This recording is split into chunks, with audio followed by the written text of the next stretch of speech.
Seventh class EVS 12th lesson అడవులు మన జీవనాధారం. దానిలో బిట్స్ చూద్దాం. అడవులు ప్రకృతిలోని ఆకుపచ్చ ఊపిరితిత్తులు మరియు నీటి శుద్ధి వ్యవస్థలుగా పనిచేయటయే దీనికి కారణం. నెక్స్ట్, వేర్వేరు చెట్ల శిఖరాలు భూమిపై పచ్చటి కవచంలా అడవులు ఏర్పడి ఉంటాయి. నెక్స్ట్, అడవి పంది, అడవి దున్న, నక్కలు, ముళ్ళపంది, ఏనుగులు దట్టమైన అడవి లోపలి ప్రాంతాల్లో నివసిస్తాయి. నెక్స్ట్, అడవిలో ఇంకా అనేక ఇతర చెట్టు పొదలు, గుల్మాలు మరియు గడ్డి మొక్కలు ఉంటాయి. నెక్స్ట్, ప్లైవుడ్, వంట చెరకు, పెట్టెలు, కాగితం, అగ్గిపుల్లలు మరియు ఫర్నిచర్ వంటి చాలా చెక్క వస్తువులు, బంక నూనెలు, సుగంధ ద్రవ్యాలు, జంతువులకు మేత మరియు ఔషధ మొక్కలు కూడా అడవి నుండి పొందే కొన్ని ఉత్పత్తులు. నెక్స్ట్, అటవీ నేల అవి మొలకెత్తడానికి మరియు మొక్కలుగా అభివృద్ధి చెందడానికి అనుకూలమైన పరిస్థితులను అందిస్తుంది. కొన్ని వృక్షాలుగా పెరుగుతాయి. నెక్స్ట్, కాండం పైన ఉన్న చెట్టు కొన భాగాన్ని చెట్టు శిఖరం అంటారు. నెక్స్ట్, భిన్నమైన వాతావరణ పరిస్థితుల కారణంగా కొన్ని చెట్లు మరియు ఇతర మొక్కల రకరకాలలో వైవిధ్యాలు ఉంటాయి. నెక్స్ట్, అలాగే జంతువుల రకాలు కూడా అడవికి భిన్నంగా ఉంటాయి. నెక్స్ట్, మొక్కలను తినే జీవులను సాధారణంగా ఇతర జీవులు తింటాయి, వాటిని ఇంకొన్ని జీవులు తింటాయి. ఉదాహరణకు, గడ్డిని కీటకాలు తింటాయి, వాటిని కప్ప తింటుంది, కప్పను పాములు తింటాయి. ఇది క్రమంగా ఆహార గొలుసులను ఏర్పరుస్తుందని చెప్పవచ్చు. నెక్స్ట్, అడవిలో అనేక ఆహార గొలుసులను చూడవచ్చు. అన్ని ఆహార గొలుసులు అనుసంధానించబడి ఉంటాయి. ఏదైనా ఒక ఆహార గొలుసు చెదిరిపోతే అది ఇతర ఆహార గొలుసులను ప్రభావితం చేస్తుంది. అడవి యొక్క ప్రతి భాగం ఇతర భాగాలపై ఆధారపడి ఉంటుంది. మనం చెట్లు వంటి ఒక భాగాన్ని తినివేస్తే అన్ని ఇతర భాగాలు ప్రభావితం అవుతాయి. నెక్స్ట్, చనిపోయిన మొక్కల మరియు జంతువుల కణజాలాలను ఆహారంగా తీసుకుంటూ ముదురు రంగు గల హ్యూమస్ అనే పదార్థంగా మారుస్తాయి. నెక్స్ట్, చనిపోయిన మొక్కలు మరియు జంతువులను హ్యూమస్ మార్చే సూక్ష్మజీవులను విచ్ఛిన్నకారులు అంటారు. ఈ సూక్ష్మజీవులు అడవిలో ముఖ్యమైన పాత్ర పోషిస్తాయి. నెక్స్ట్, హ్యూమస్ యొక్క ఉనికి చనిపోయిన మొక్కలు మరియు జంతువులు పోషకాలు మట్టిలోకి విడుదలవ్వడాన్ని నిర్ధారిస్తుంది. అక్కడి నుండి ఈ పోషకాలు మళ్ళీ సజీవ మొక్కలు వేర్ల ద్వారా శోషించబడతాయి. పోషకాలు తిరిగి చక్రీయం అవుతాయి, కాబట్టి అడవిలో ఏది వృధా అవ్వదు. నెక్స్ట్, కిరణజన్య సంయోగక్రియ ప్రక్రియ ద్వారా మొక్కలు ఆక్సిజన్ను విడుదల చేస్తాయి. నెక్స్ట్, జంతువుల శ్వాసక్రియకు ఆక్సిజన్ అందించడానికి మొక్కలు సహాయపడతాయి. నెక్స్ట్, ఆక్సిజన్ మరియు కార్బన్ డైఆక్సైడ్ యొక్క సమతుల్యం వాతావరణంలో ఆక్సిజన్ మరియు కార్బన్ డైఆక్సైడ్ సమతుల్యతను కూడా కాపాడతాయి. అందుకే అడవులను ఊపిరితిత్తులు అంటారు. నెక్స్ట్, మొక్కలు వాటి వేర్ల ద్వారా నీటిని తీసుకుంటాయి మరియు బాష్పోత్సేకం ద్వారా నీటి ఆవిరిని గాలిలోకి విడుదల చేస్తాయి. నెక్స్ట్, అనేక మంది ప్రజలు కూడా అడవిలో నివసిస్తున్నారు. వారిలో కొందరు వివిధ తెగలకు చెందినవారు కావచ్చు. అడవి వారికి ఆహారం, ఆశ్రయం, నీరు మరియు ఔషధాలు అందిస్తుంది. నెక్స్ట్, దట్టమైన పొదలు మరియు పొడవైన గడ్డి జంతువులకు ఆహారం మరియు ఆశ్రయం మరియు అడవిలో నివసించే మాంసాహారుల నుండి రక్షిస్తాయి. బీటిల్స్ మరియు పురుగులు కుప్పపై తమ ఆహారాన్ని సేకరిస్తాయి. నెక్స్ట్, జంతువులు కూడా కొన్ని మొక్కల విత్తనాలను వెదజల్లి అడవి పెరగడానికి మరియు పునరుత్పత్తికి సహాయపడతాయి. కుళ్ళుతున్న జంతువుల పేడ కూడా మొలకలు అందించడానికి పోషకాలను అందిస్తుంది. నెక్స్ట్, శాకాహారుల సంఖ్య ఎక్కువగా పెరిగింది, అంటే వివిధ రకాల మాంసాహారులకు ఆహార లభ్యత పెరిగినట్లే. నెక్స్ట్, అనేక రకాల జంతువులు అడవి పునరుత్పత్తికి మరియు పెరగడానికి సహాయపడతాయి. నెక్స్ట్, అడవిలో పెరుగుతున్న మొక్కలకు పోషకాల సరఫరా చేయడంలో విచ్ఛిన్నకారులు సహాయపడతాయి. కావున అడవి ఒక పూర్తి జీవం మరియు తేజం గల శక్తివంతమైన సజీవ అస్తిత్వం. నెక్స్ట్, అడవులు వరదలను నియంత్రించడంలో మాత్రమే కాకుండా జల మార్గాలలో నీటి ప్రవాహాన్ని సక్రమంగా నిర్వహించడంలో కూడా సహాయపడతాయి. తద్వారా మనం ఒక స్థిరమైన నీటి సరఫరాను పొందుతున్నాం. ఇంకొక పక్క చెట్లు లేకుంటే వర్షం భూమిని నేరుగా తాకి చుట్టూ ఉన్న ప్రాంతంలో వరదలు రావచ్చు. నెక్స్ట్, భారీ వర్షాలు కూడా నేలను దెబ్బతీస్తాయి. సాధారణంగా చెట్ల వేర్లు మట్టిని బంధించి ఉంచుతాయి, కానీ అవి లేనప్పుడు నేల కొట్టుకుపోతుంది. నెక్స్ట్, పిల్లలు వారు తిరిగి వస్తున్నప్పుడు టివు గ్రామం వద్ద 1 గంట గడిపారు. గ్రామ వాతావరణం చాలా ఆహ్లాదకరంగా ఉంది. చుట్టుపక్కల అడవి వల్ల తాము మంచి వర్షపాతం పొందుతున్నామని గ్రామస్తులు వారితో చెప్పారు. గాలి కూడా ఇంకా చల్లగా ఉంది. సమీపంలోని జాతీయ రహదారుల శబ్దాన్ని అడవి గ్రహించడం వల్ల శబ్ద కాలుష్యం కూడా చాలా తక్కువ. రోడ్లు, భవనాల నిర్మాణం, పారిశ్రామిక అభివృద్ధి మరియు కలప కోసం పోటీ పెరగడం వంటివి అడవులపై ఒత్తిడిని కలిగించాయి మరియు ఇవి కనుమరుగవడం ప్రారంభమైంది. వారి గ్రామానికి ఆనుకొని ఉన్న అడవి తిరిగి ఏర్పడలేదని, జంతువులను అతిగా మేపడం, విచక్షణరహితంగా చెట్లను నరికివేయడం వల్ల అడవి కనుమరుగయ్యే స్థితిలో ఉంది. నెక్స్ట్, విజ్ఞతతో పనిచేస్తే అడవులు పర్యావరణాన్ని కాపాడటంతో పాటు అభివృద్ధి కూడా సాధించవచ్చు. నెక్స్ట్, అడవులు మనకు ఆక్సిజన్ అందిస్తాయి, అవి మట్టిని కాపాడతాయి మరియు పెద్ద సంఖ్యలో జంతువులకు ఆవాసాన్ని అందిస్తాయి. అడవులు దగ్గరి ప్రాంతాలకు మంచి వర్షపాతం తీసుకురావడానికి సహాయం చేస్తాయి. అవి ఔషధ మొక్కలు, కలప మరియు అనేక ఇతర ఉపయోగకరమైన ఉత్పత్తులకు ఒక వనరు. మనం మన అడవులను కాపాడుకోవాలి. అడవులు అదృశ్యమైతే గాలిలో కార్బన్ డైఆక్సైడ్ పరిమాణం పెరుగుతుంది, ఫలితంగా భూమి యొక్క ఉష్ణోగ్రత పెరుగుతుంది. నెక్స్ట్, చెట్లు మరియు మొక్కలు లేకపోతే జంతువులు ఆహారం మరియు ఆశ్రయం పొందలేవు. నెక్స్ట్, చెట్లు లేకపోతే నేల నీటిని పట్టి ఉంచలేదు, ఇది వరదలకు కారణమవుతుంది. అటవీ నిర్మూలన వల్ల మన జీవితం మరియు పర్యావరణం ప్రమాదంలో పడతాయి. నెక్స్ట్, భారతదేశంలో అటవీ విస్తీర్ణం మొత్తం విస్తీర్ణంలో 21% కలిగి ఉంది. ఇది స్వాతంత్రం వచ్చినప్పటి నుండి క్రమంగా పతనమవుతోంది, కానీ ప్రజలు ఇప్పుడు అటవీ విస్తీర్ణం యొక్క ప్రాముఖ్యతను గ్రహించారు. ఇటీవలి సంవత్సరాలలో అటవీ విస్తీర్ణం కొద్దిగా పెరిగిందని నివేదికలు సూచిస్తున్నాయి. నెక్స్ట్, 13th లెసన్ చూద్దాం. మురుగునీటి కథ. సింక్లు, షవర్లు, టాయిలెట్లు, లాండ్రీల నుండి కాలువలకు వెళ్లే నురగతో కూడిన నల్లటి నీరు నూనెతో కలిపి మురికిగా ఉంటుంది. దీనిని మురుగునీరు అంటారు. నెక్స్ట్, ఇలా ఉపయోగించిన నీటిని వృధా చేయకూడదు. కాలుష్య కారకాలను తొలగించడం ద్వారా మనం దానిని శుభ్రం చేయాలి. దురదృష్టవశాత్తు వాడుక కోసం సరిపోయే శుభ్రమైన నీరు అందరికీ అందుబాటులో లేదు. 1 బిలియన్ కంటే ఎక్కువ మంది ప్రజలకు సురక్షితమైన మంచినీరు అందుబాటులో లేదని నివేదికలు తెలుపుతున్నాయి. ఇది పెద్ద సంఖ్యలో నీటి సంబంధిత వ్యాధులకు మరియు మరణాలకు కూడా కారణమవుతోంది. నెక్స్ట్, శుభ్రమైన నీటిని సేకరించేందుకు ప్రజలు, పిల్లలు కూడా అనేక కిలోమీటర్లు నడుస్తారు. ఇది మానవ గౌరవానికి సంబంధించిన తీవ్రమైన విషయం. పెరుగుతున్న మంచినీటి కొరతకు గల కారణము జనాభా పెరుగుదల, కాలుష్యం, పారిశ్రామిక అభివృద్ధి, సరైన నీటి నిర్వహణ చేయకపోవడం మరియు ఇతర కారకాలు. నెక్స్ట్, ఈ పరిస్థితి యొక్క ఆవశ్యకతను గ్రహించి ప్రపంచ జల దినోత్సవం అయిన 22 మార్చి 2005న ఐక్యరాజ్య సమితి సాధారణ సభ 2005 నుంచి 15 కాలాన్ని జీవం కోసం జలంపై కార్యాచరణకై అంతర్జాతీయ దశాబ్దంగా ప్రకటించింది. నెక్స్ట్, ఈ దశాబ్దంలో చేసిన అన్ని ప్రయత్నాలు సురక్షిత మంచినీటిని పొందలేని వారి సంఖ్యను సగానికి తగ్గించడమే లక్ష్యంగా పెట్టుకున్నాయి.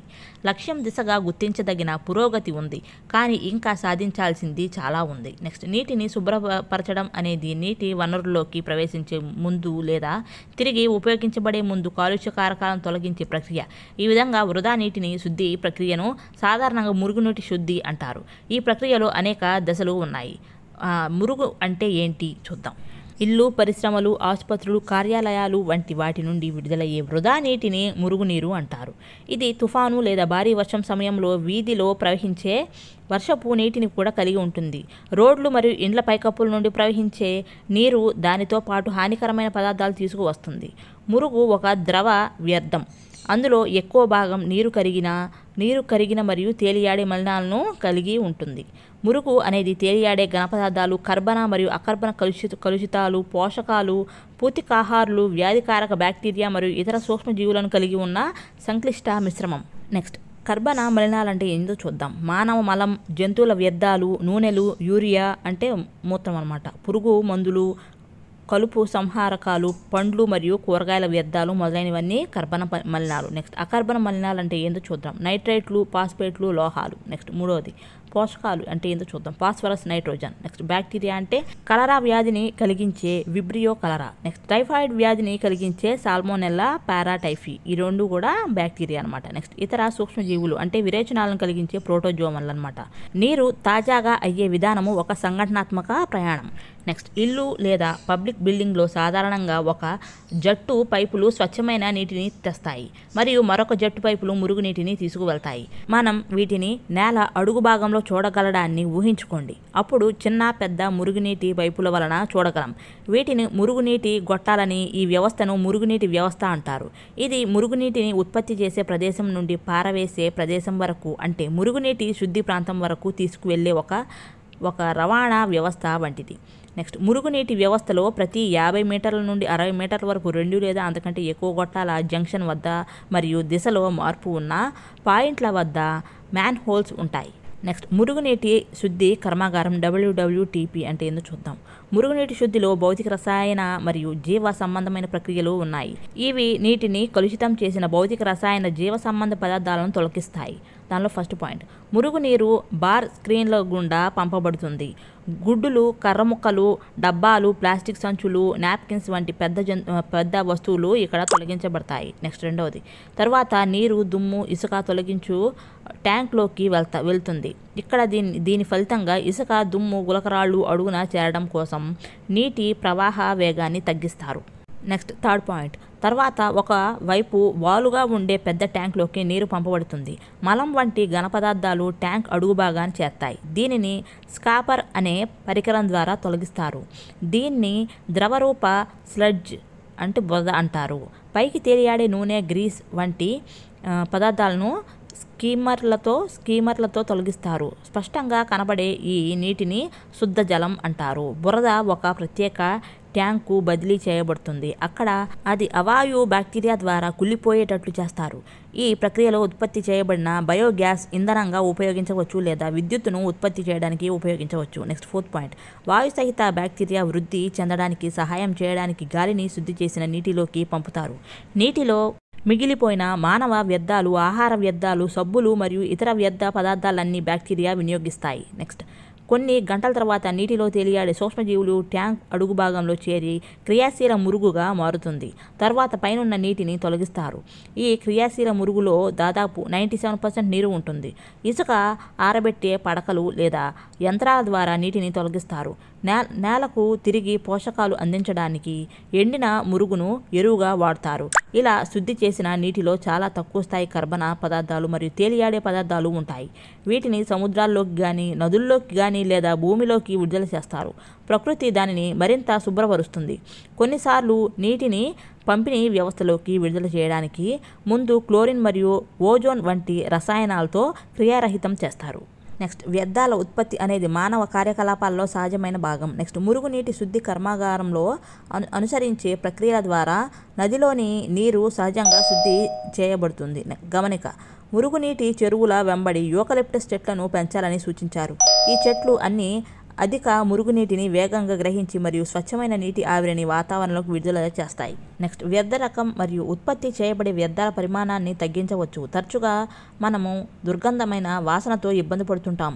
బహిరంగ మురుగు కాలువలను చూస్తే అసహ్యంగా ఉంటుంది. వర్షాకాలంలో మురుగు కాలువలు పొంగి పొరలడంతో పరిస్థితి మరింత అధ్వానంగా ఉంటుంది. రోడ్లపై వరద మడుగును దాటి వెళ్ళాలి. చాలా వరకు అనారోగ్య మరియు అపరిశుభ్ర పరిస్థితులు నెలకొంటున్నాయి. ఈగలు, దోమలు మరియు ఇతర కీటకాలు దానిలో సంతానోత్పత్తి చేస్తాయి. నెక్స్ట్, మెరుగైన ఇంటి నిర్వహణ పద్ధతులు ఏంటో చూద్దాం. ఇంటి నుండి వ్యర్థాలు మరియు కాలుష్య కారకాలను తగ్గించడానికి లేదా తొలగించడానికి కొన్ని మార్గాల్లో ఒకటి, మీరు కాలువలోకి ఏమి విడిచిపెడుతున్నారో చూడటం. వంట నూనె మరియు కొవ్వులు కాలువలలో వేయకూడదు. అవి గట్టిబడి పైపులను మూసివేయవచ్చు. తెరచి ఉన్న మురుగు కాలువలలో కొవ్వులు నేల రంధ్రాలను మూసుకుపోయేటట్లు చేసి నీటిని వడకట్టడంలో నేల ప్రభావాన్ని తగ్గిస్తాయి. నూనె మరియు కొవ్వులను చెత్తబుట్టలో వేయండి. పెయింట్స్, ద్రావణాలు, పురుగు మందులు, మోటార్ ఆయిల్, మందులు వంటి రసాయనాలు శుద్ధి చేయడంలో సహాయపడే సూక్ష్మజీవులను చంపవచ్చు. కాబట్టి వాటిని మురుగు కాలువలలో పడేయకండి. నెక్స్ట్, వాడిన టీ ఆకులు, ఘన ఆహార వ్యర్థాలు, మృదువైన బొమ్మలు, పత్తి, శానిటరీ టవల్స్ మొదలైనవి చెత్తబుట్ట వేయాలి. ఈ వ్యర్థాలు కాలువలో నిండేలా చేస్తున్నాయి. అవి ఆక్సిజన్ యొక్క సులభమైన ప్రసరణను అనుమతించవు. అందువలన వ్యర్థాల క్షీణత ప్రక్రియను అడ్డుకుంటోంది. నెక్స్ట్, పారిశుద్ధ్యం మరియు వ్యాధి అంటే ఏందో చూద్దాం. పేలవమైన పారిశుద్ధ్యం మరియు కలుషితమైన తాగునీరు పెద్ద సంఖ్యలో వ్యాధులకు కారణం. మన దేశంలో పరిస్థితులను చూద్దాం. ఇప్పటికీ చాలామంది ప్రజలు మురుగునీటి సౌకర్యాలు లేకుండా ఉన్నారు. మన ప్రజల్లో చాలా ఎక్కువ భాగం నదీ తీరాల వద్ద, రైల్వే ట్రాక్పై, పొలాల దగ్గర బహిరంగముగా మరియు చాలాసార్లు నేరుగా నీటిలో మల విసర్జన చేస్తున్నారు. సరైన శుద్ధి ప్రక్రియ చేయని మానవ విసర్జితం ఆరోగ్యానికి హానికరం. ఇది నీటి కాలుష్యం మరియు నేల కాలుష్యం కలిగించవచ్చు. నెక్స్ట్, ఉపరితల జలాలు మరియు భూగర్భ జలాలు రెండూ కలుషితమవుతాయి. బావులు, గొట్టపు బావులు, నీటి బుగ్గలు మరియు అనేక నదులకు భూగర్భ జలము ఒక వనరు. కాబట్టి ఇది నీటి ద్వారా వచ్చే వ్యాధులకు అత్యంత సాధారణ మార్గంగా మారుతుంది.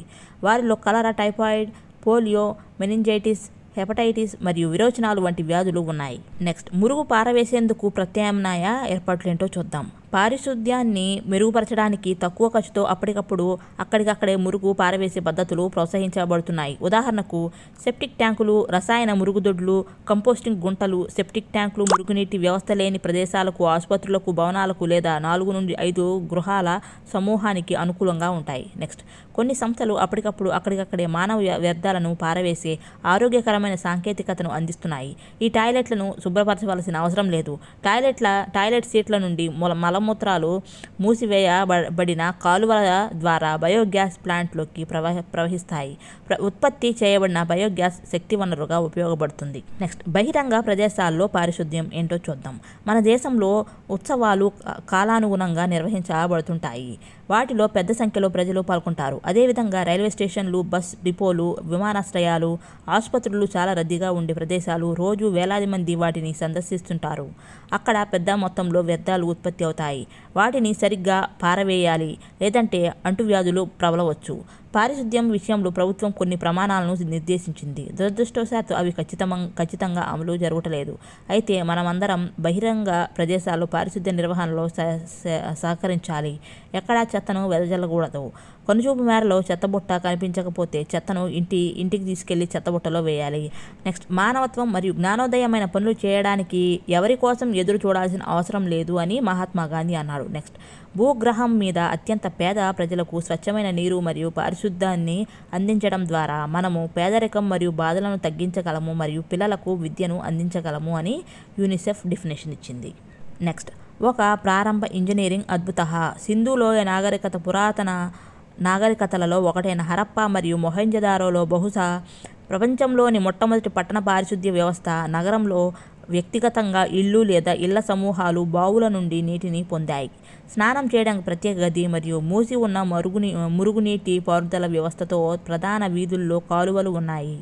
ఇటుకలతో తయారు చేసిన పురాతన మరుగుదొడ్డి సుమారు 4500 సంవత్సరాల నాటిది అక్కడ ఉన్నది. Next, 8th class biology first lesson కణం నిర్మాణం విధులు చూద్దాం. మన చుట్టూ ఉన్న వస్తువులన్నీ సజీవులుగా కానీ నిర్జీవులుగా కానీ అయి ఉంటాయి. ప్రాణంతో ఉన్న అన్ని జీవరాశులు కొన్ని ప్రాథమిక విధులు నిర్వర్తిస్తాయి. వేర్వేరు విధులను వివిధ రకాల అవయవాలు నిర్వహిస్తాయి. కణాలను ఇటుకలతో పోల్చవచ్చు. ఇటుకలను ఒక చోట పేర్చడం ద్వారా ఇంటిని నిర్మిస్తాం. అదేవిధంగా కణాలన్నీ కలిస్తేనే ప్రతి జీవి దేహం తయారవుతుంది. నెక్స్ట్, కణం ఆవిష్కరణ ఏంటో చూద్దాం. 1665వ సంవత్సరంలో రాబర్ట్ హుక్ సూక్ష్మదర్శినితో బెండు ముక్కలను పరిశీలించాడు. బెండు అనేది చెట్టు బెరడులో ఒక భాగం. ఆయన బెండును పలుచుగా తరిగిన తర్వాత దాన్ని ఒక సూక్ష్మదర్శినిలో పరిశీలించాడు. తరిగిన బెండు ముక్క గదులుగా లేదా అరలుగా విభజించబడి ఉండడాన్ని ఆయన గుర్తించారు. ఈ గదులు తేనెపట్టులో ఉన్న గదుల వలె కనిపించాయి. పక్కపక్క గదులు విభాజకం ద్వారా వేరు చేయబడి ఉన్నట్టు కూడా ఆయన గమనించాడు. హుక్ ప్రతి గదిని కణం అని సంబోధించాడు. నిజానికి హుక్ బెండులో గమనించిన ఈ గదులు లేదా కణాల నిర్జీవ కణాలు. మెరుగైన సూక్ష్మదర్శినులను కనుగొన్న తర్వాత మాత్రమే సజీవుల కణాలను పరిశీలించగలిగారు. రాబర్ట్ హుక్ పరిశీలనల తర్వాత 150 సంవత్సరాల పాటు కణం గురించి చాలా తక్కువ తెలుసుకున్నాం. మెరుగైన అధిక వృద్ధీకరణం కలిగిన సూక్ష్మదర్శినులను అందుబాటులోకి రావడం వల్ల ప్రస్తుతం కణ నిర్మాణం, దాని విధుల గురించి క్షుణ్ణంగా తెలుసుకోవడం సాధ్యమైంది. నెక్స్ట్, కణం అంటే ఏంటో చూద్దాం. భవనంలో ఇటుకలు, సజీవులలోని కణాలు రెండూ కూడా ప్రాథమిక నిర్మాణాత్మక ప్రమాణాలు.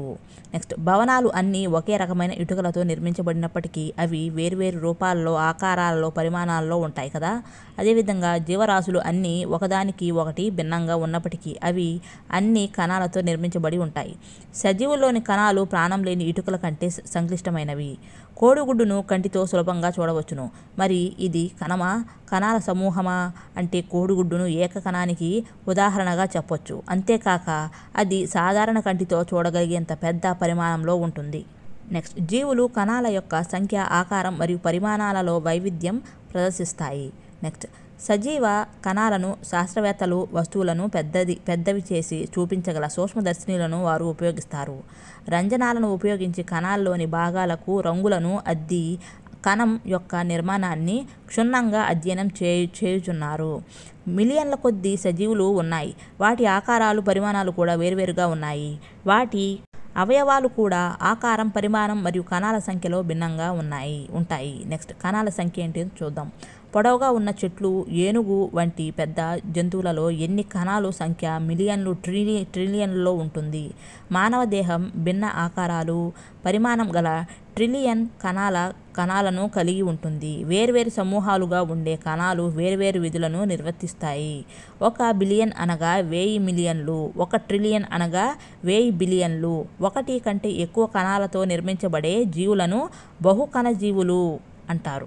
నెక్స్ట్, చిన్న జీవులలో కణాల సంఖ్య తక్కువ ఉన్నప్పటికీ ఆ జీవి పనితీరుపై ఏ విధంగానూ ప్రభావం కలిగించదు. ఆశ్చర్యపోయే సంగతి ఏంటంటే ఈ బిలియన్ల కణాలతో ఉన్న జీవి కూడా ఏకకణంగా జీవితాన్ని ప్రారంభిస్తుంది. ఆ కణమే ఫలదీకరణం చెందిన అండం విభజన చెందుతూ కణాల సంఖ్య పెంచుకుంటూ అభివృద్ధి చెందుతాయి. నెక్స్ట్, 2 జీవుల దేహం ఒకే కణంతో ఏర్పడినవి. ఇలా ఒక కణం కలిగిన జీవులను ఏకకణ జీవులు అంటారు. నెక్స్ట్, ఏకకణ జీవులు కూడా బహుకణ జీవులు చేసే అన్ని అవసరమైన విధులను నిర్వహిస్తుంది. నెక్స్ట్, అమీబా వంటి ఏకకణ జీవి ఆహారాన్ని సంగ్రహిస్తుంది, జీర్ణం చేసుకుంటుంది, శ్వాసిస్తుంది, విసర్జిస్తుంది, పెరుగుతుంది, ప్రత్యుత్పత్తి జరుపుతుంది. నెక్స్ట్, బహుకణ జీవుల్లో ఇలాంటి విధులు ప్రత్యేక కణ సమూహంతో నిర్మితమైన వివిధ కణజాలాలు నిర్వహిస్తాయి. కణజాలాలు అవయవాలను ఏర్పరుస్తాయి. నెక్స్ట్, కణాల ఆకారం అంటే ఏందో చూద్దాం. అమీబాను పరిశీలించండి. దానిలోని అమీబా ఆకారాన్ని ఎలా ఉందని నిర్వచిస్తావు? దాని ఆకారం క్రమరహితం అని నీవు చెప్పగలవు. నిజానికి ఇతర జీవుల వలె అమీబాకు నిర్దిష్ట ఆకారం లేదు. అమీబా నిరంతరం ఆకారాన్ని మార్చుకుంటూ ఉంటుంది. దాని దేహం నుండి వివిధ పొడవులలో వెలుపలికి పొడుచుకు వచ్చిన నిర్మాణాలు ఉంటాయి. మిథ్యాపాదాలు అంటారు. మిథ్య అనగా మాయ. నెక్స్ట్, అమీబా కదులుతున్నప్పుడు లేదా ఆహారాన్ని తీసుకుంటున్నప్పుడు ఈ మిథ్యాపాదాలు కనిపిస్తూ మాయమవుతూ ఉంటాయి. మిథ్యాపాదాలను ఏర్పరచడం ద్వారా అమీబా ఆకారాన్ని మార్చుకుంటుంది. ఈ మార్పు ఆహార సేకరణకు, గమనానికి ఉపయుక్తంగా ఉంటుంది. తన ఆకారాన్ని మార్చుకోగలిగిన ఏకకణానికి మరొక ఉదాహరణ మానవులోని తెల్ల రక్త కణాలు, WBC. తెల్ల రక్త కణాలు కేవలం కణాలు మాత్రమే, కానీ అమీబా తన ఉనికిని చూపగల పూర్తిస్థాయి జీవరాశి. నెక్స్ట్, మానవులోని రక్త కణాలు, కండర కణాలు, నాడీ కణాలు వంటి భిన్న కణాలను చూపిస్తుంది. కణాల భిన్న ఆకారం వాటి యొక్క నిర్దిష్ట విధులతో ముడిపడి ఉంటుంది. నెక్స్ట్, సాధారణంగా కణాలు గుండ్రంగా కానీ, వర్తులాకారంగా కానీ, పొడవుగా కానీ ఉంటాయి. దానిలో ఫస్ట్ది వర్తులాకారపు ఎర్ర రక్త కణాలు, సెకండ్ది కదురు ఆకారపు కండర కణం, మూడవది దీర్ఘశాఖాయుత నాడీ కణం. ఫస్ట్ది వర్తులాకారపు ఎర్ర రక్త కణాలు అంటే ఏంటంటే కొన్ని కణాలు పొడవుగా ఇరువైపులా మొనతేలి ఉంటాయన్నమాట. వాటిని వర్తులాకారపు ఎర్ర రక్త కణాలు అంటారు. నెక్స్ట్, కదురు ఆకారపు కండర కణం అంటే అవి కదురు ఆకారాన్ని చూపిస్తాయి. కొన్ని నాడీ కణాలు లేదా న్యూరాన్ల వలె శాఖాయుతంగా ఉంటాయి. నెక్స్ట్, దీర్ఘశాఖాయుత నాడీ కణం అంటే ఏంటంటే నాడీ కణాలు సమాచారాన్ని గ్రహించి ప్రసారం చేస్తాయి. తద్వారా శరీరంలోని భిన్న అవయవాల పనులు, నియంత్రణ మరియు సమన్వయానికి సహకరిస్తుంది. నెక్స్ట్, కణంలోని భాగాలన్నీ ఒక పొరచే ఆవరించబడి ఉంటాయి. ఈ పొర వృక్ష జంతు కణాలకు ఆకారాన్ని ఇస్తుంది. నెక్స్ట్, కణకవచం అనేది వృక్ష కణాలలో కణత్వచం పైన ఉండే అదనపు పొర. ఇది కణాలకు ఆకారాన్ని, దృఢత్వాన్ని ఇస్తుంది. నెక్స్ట్, బ్యాక్టీరియా కణాలు కూడా కణకవచాన్ని కలిగి ఉంటాయి. నెక్స్ట్, కణాల పరిమాణం అంటే ఏందో చూద్దాం. జీవరాశులలో కణాల పరిమాణం మీటర్లలో మిలియన్ వంతు అంటే మైక్రోమీటర్ లేదా మైక్రాన్ అంత చిన్నగా ఉండవచ్చు, లేదా సెంటీమీటర్లు అంత ఎక్కువ పరిమాణంలో కూడా ఉండవచ్చు. నెక్స్ట్, ఏమైనా చాలా వరకు కణాలు సూక్ష్మదర్శినిలో మాత్రమే కనిపించేంత పరిమాణంలో ఉంటాయి. సాధారణ కంటి చూపుతో కనిపించవు. వాటిని సూక్ష్మదర్శిని సహాయంతో వృద్ధీకరణం చేసి లేదా పెద్దవిగా చేసి చూడాలి. నెక్స్ట్, అతి చిన్న కణం బ్యాక్టీరియాలో 0.1 నుండి 0.5 మైక్రోమీటర్ల పరిమాణంలో ఉంటుంది. నెక్స్ట్, అతిపెద్ద కణం ఉష్ణపక్షి ఆస్ట్రిచ్ అండం 170 మిల్లీమీటర్ ఇంటూ 130 మిల్లీమీటర్ పరిమాణంలో ఉంటుంది. నెక్స్ట్, ఒక కోడిగుడ్డును ఉడికించండి, పై పెంకును తొలగించండి. అప్పుడు పసుపు రంగు భాగాన్ని తెల్లని పదార్థం ఆవరించి ఉంటుంది.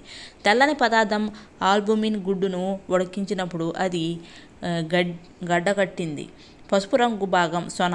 ఇవి అన్నీ ఒకే కణంలో భాగాలు. ఈ కణాన్ని మీరు వృద్ధీకరణం పరికరాలు లేకుండానే పరిశీలించగలరు. మొక్కలలో కానీ, జంతువులలో కానీ జీవి శరీర పరిమాణానికి కణాల పరిమాణానికి సంబంధం ఉండదు. నెక్స్ట్, ఏనుగులో ఉండే కణాలు ఎలుకలో ఉండే కణాల కంటే పెద్దవిగా ఉండవలసిన అవసరం లేదు. కణాల పరిమాణం అవి నిర్వర్తించే విధులతో సంబంధం కలిగి ఉంటుంది. ఉదాహరణకు, నాడీ కణాలు ఏనుగులో అయినా ఎలుకలో అయినా పొడవుగా శాఖాయుతంగానే ఉంటాయి. అవి సమాచారం ప్రసారం చేయడం అనే ఒకే రకమైన విధిని నిర్వర్తిస్తాయి. నెక్స్ట్, కణ నిర్మాణం విధులు ఏంటో చూద్దాం. ప్రతి జీవి అనేక అవయవాలు కలిగి ఉంటుంది. జీర్ణ అవయవాలు అన్నీ కలిసి జీర్ణ వ్యవస్థను ఏర్పరుస్తాయి. ఆ వ్యవస్థలోని భిన్న అవయవాలు ఆహారం జీర్ణం చేయడం, శోషణం, స్వాంగీకరణం వంటి విధులను నిర్వర్తిస్తాయి. అదేవిధంగా మొక్కల్లోని వేర్వేరు అవయవాలు తమకు నిర్దేశించబడిన విధులను నిర్వర్తిస్తాయి. వేర్లు నీటిని, లవణాలను నేల నుండి గ్రహించడానికి సహాయపడతాయి. నెక్స్ట్, ఆకులు ఆహారం తయారు చేయడంలో బాధ్యత వహిస్తాయి. ప్రతి అవయవం కణజాలం అని పిలువబడే చిన్న భాగాలతో తయారవుతుంది. కణజాలం అంటే ఒక నిర్దిష్టమైన విధిని నిర్వర్తించి ఒకే పోలికలు గల కణాల సముదాయం. పహేలి అవయవాలు కణజాలాలతోనూ ఆ కణజాలాలు కణాలతోనూ ఏర్పడి ఉంటాయని గ్రహించింది. కణం అనేది జీవులలో ప్రాథమిక నిర్మాణాత్మక ప్రమాణం. నెక్స్ట్, కణం నందలి భాగాలు ఏంటో చూద్దాం. దానిలో కణత్వచం అంటే కణం నందు కణత్వచం, కణద్రవ్యం, కేంద్రకం అనేవి ప్రాథమిక అంశాలు. కణద్రవ్యం, కేంద్రకం కణత్వచంచే ఆవరించబడి ఉంటాయి. దీనినే ప్లాస్మా పొర అని కూడా అంటారు. ఈ త్వచం ఒక కణాన్ని ఇతర కణాల నుండి మరియు చుట్టూ ఉన్న పరిసరాల్లోని పదార్థాల నుండి వేరు చేస్తుంది. ప్లాస్మా పొర రంధ్రయుతంగా ఉండి కణం నుండి వెలుపలకు లోపలకు పదార్థాల రవాణాకు అవకాశం ఇస్తుంది. ఉల్లి పొర కణం అంచున ఆవరించి కణత్వచం ఉంటుంది. దానిపై మరొక మందమైన పొర కప్పబడి ఉంది. దానిని కణకవచం అని పిలుస్తారు. నెక్స్ట్, కణంలో దాదాపు మధ్యగా అధిక సాంద్రతాయుతమైన గుండ్రని భాగాన్ని కేంద్రకం అంటారు. నెక్స్ట్, కేంద్రకానికి కణత్వచానికి మధ్య ఉన్న జిగురు వంటి పదార్థాన్ని కణద్రవ్యం అని పిలుస్తారు. మొక్కలకు కణకవచం అవసరం. కణత్వచం కణానికి ఆకారాన్ని ఇస్తుంది. ఈ కణత్వచానికి అదనంగా మొక్కల కణానికి ఉండే మందమైన వెలుపలి పొరను కణకవచం అని అంటారు. కణత్వచంను ఆవరించి ఉండే ఈ అదనపు పొర రక్షణ కోసం మొక్కలకు అవసరం. మొక్క కణాలకు మారుతూ ఉండే ఉష్ణోగ్రతల నుండి, వేగంగా వీచే గాలుల నుండి, వాతావరణంలోని మార్పుల నుండి రక్షణ అవసరం. మొక్కలు చలించలేవు కనుక అవి అనేక వాతావరణ మార్పులకు గురి కావాల్సి ఉంటుంది. నెక్స్ట్, ట్రాడిస్కాన్షియా, ఎలోడియా లేదా రియో పత్రాల పొరలో మీరు కణాలను పరిశీలించవచ్చు. వాటి స్లైడ్లను ఉల్లి పొరను తయారు చేసిన విధంగానే తయారు చేయవచ్చు. ఒక పరిశుభ్రమైన టూత్పిక్ను లేదా మొన విరిచిన అగ్గిపులను తీసుకోండి. మీ బుగ్గ లోపల భాగాన్ని గాయం కాకుండా జాగ్రత్తగా గీయండి. దానిని గ్లాస్ సైడ్ పైన వేసిన ఒక నీటి చుక్కలో ఉంచండి. ఒక చుక్క అయోడిన్ చేర్చి దానిపైన కవర్ స్లిప్ వేయండి. దీనికి బదులుగా 1-2 చుక్కల మిథిలిన్ బ్లూ ద్రావణం వాడవచ్చు. సూక్ష్మదర్శినిలో స్లైడ్ను పరిశీలించండి. బొగ్గ నుండి గీరిన పదార్థంలో మీరు అనేక కణాలు చూడవచ్చు. మీరు కణత్వచం, కణద్రవ్యం, కేంద్రకంలను గుర్తించవచ్చు. నెక్స్ట్, జంతు కణాలలో కణకవచం ఉండదు. నెక్స్ట్, కణద్రవ్యం అంటే ఏందో చూద్దాం. ఇది కేంద్రకానికి కణత్వచానికి మధ్య ఉన్న జిగురు వంటి పదార్థం. కణంలోని అనేక ఇతర భాగాలు లేదా కణాంగాలు కణద్రవ్యంలో ఉంటాయి. అవి మైటోకాండ్రియా, గాల్జీ దేహాలు, రైబోజోములు మొదలగునవి. నెక్స్ట్, కేంద్రకం అంటే ఏందో చూద్దాం. ఇది జీవకణంలో అతి ముఖ్యమైన భాగం. సాధారణంగా ఇది గోళాకారంలో ఉండి కణానికి మధ్యలో ఉంటుంది. ఇది రంజనం పొందుతుంది. నెక్స్ట్, సూక్ష్మదర్శినిలో చాలా సులభంగా దీనిని చూడవచ్చును.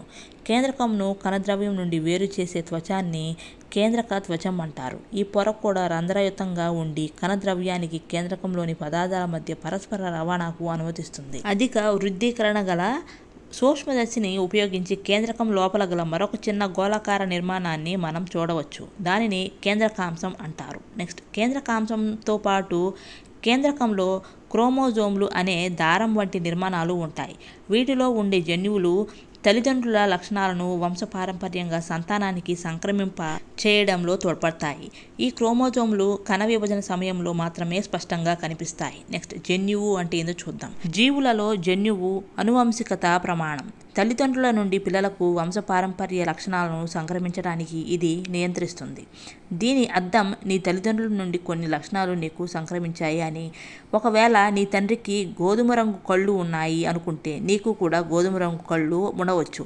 తల్లి ఉంగరాల జుట్టు కలిగి ఉంటే నీకు ఉంగరాల జుట్టు రావచ్చు. అయితే భిన్నమైన జన్యువుల కలయిక తల్లిదండ్రుల నుండి రావడం వల్ల భిన్నమైన లక్షణాలు కూడా సంక్రమిస్తాయి.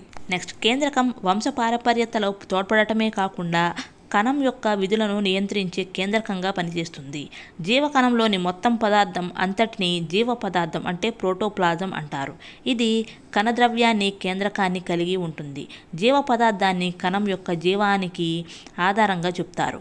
నెక్స్ట్, బ్యాక్టీరియా కణంలోని కేంద్రకం బహుకణ జీవులలోని కేంద్రకం వలె బాగా వ్యవస్థీకరణం చెందలేదు. దానికి కేంద్రక త్వచం ఉండదు.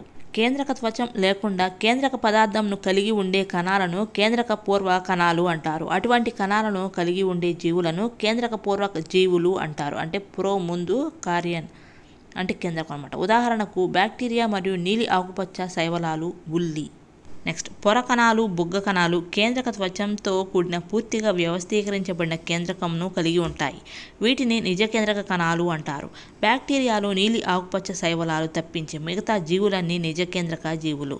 ఈయు అంటే నిజ, కార్యన్ అంటే కేంద్రకం. నెక్స్ట్, సూక్ష్మదర్శినిలో ఉల్లి పొరలో కణాలను పరిశీలించినప్పుడు మీరు కణద్రవ్యంలో ఏవైనా ఖాళీగా ఉన్న నిర్మాణాలను గమనించారా? వాటిని రిక్తికలు అంటారు. నెక్స్ట్, ఇవి ఉల్లి పొర కణంలో వలె ఒక్కటే పెద్దదిగా ఉండవచ్చు లేదా బొగ్గ కణం వలె చిన్న రిక్తికలుగా ఉండవచ్చు. నెక్స్ట్, పెద్ద రిక్తికలు వృక్ష కణాలలో సహజం. జంతు కణాలలో రిక్తికలు చాలా చిన్నవి.